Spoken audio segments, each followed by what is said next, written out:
Assalamualaikum warahmatullahi wabarakatuh.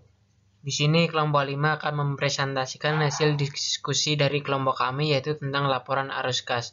Kelompok 5 beranggotakan yaitu Yuliana, Akbar Putra Effendi, dan Muhammad Widi Andiansyah.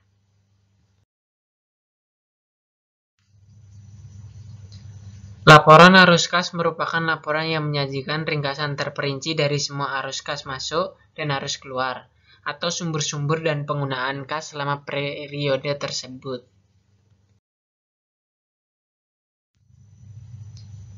Tujuan laporan arus kas. Tujuan laporan arus kas adalah untuk memberikan informasi yang relevan tentang penerimaan dan pembayaran kas dari suatu perusahaan selama satu periode. 1. Pengaruh kas dari operasi dalam satu periode. 2. Transaksi investasi. 3. Transaksi pendanaan. 4. Kenaikan atau penurunan neto kas selama satu periode.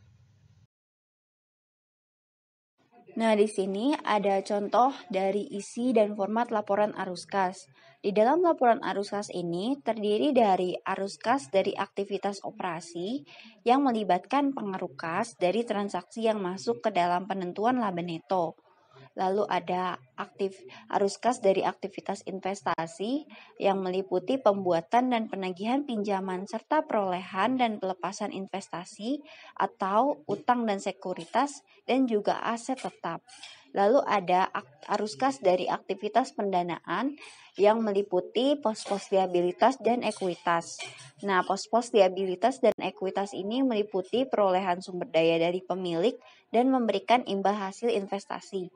Lalu ada peminjaman uang dari kreditor dan membayar jumlah yang telah dipinjam. Nah, setelah itu arus kas ini digabung dan kemudian menjadi kenaikan atau penurunan neto atas kas. Kemudian kas pada awal tahun menjadi pengurang dan hasilnya menjadi kas pada akhir tahun dalam laporan arus kas. Untuk sumber informasi laporan arus kas itu kita bisa didapatkan melalui laporan posisi keuangan komparatif, laporan laba rugi tahun berjalan, dan yang terakhir data transaksi yang telah dipilih perusahaan. Mempersiapkan laporan arus kas ada berbagai cara, yaitu yang pertama menentukan kas yang telah diperoleh dari aktivitas operasi perusahaan. Yang kedua, menentukan kas yang sudah diperoleh dari aktivitas investasi dan pendanaan. Yang ketiga, menentukan perubahan atau kenaikan atau penurunan kas selama periode berjalan. Lalu yang keempat, ada rekonsiliasi perubahan kas dengan saldo kas awal dan akhir. Aktivitas non-kas yang signifikan sama dengan tidak semua aktivitas perusahaan melibatkan kas.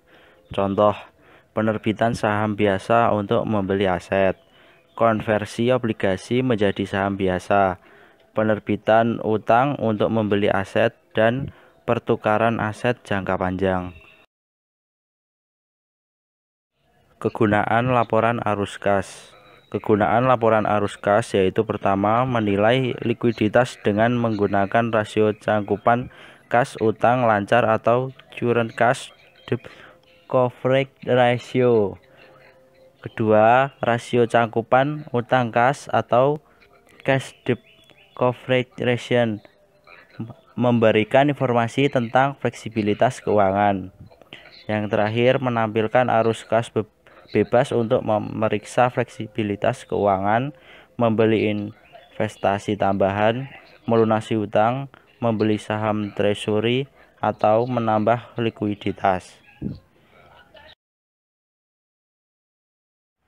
Sekian presentasi dari kelompok kami, kurang dan lebihnya mohon maaf. Wabillahi taufiq wal hidayah. Wassalamualaikum warahmatullahi wabarakatuh.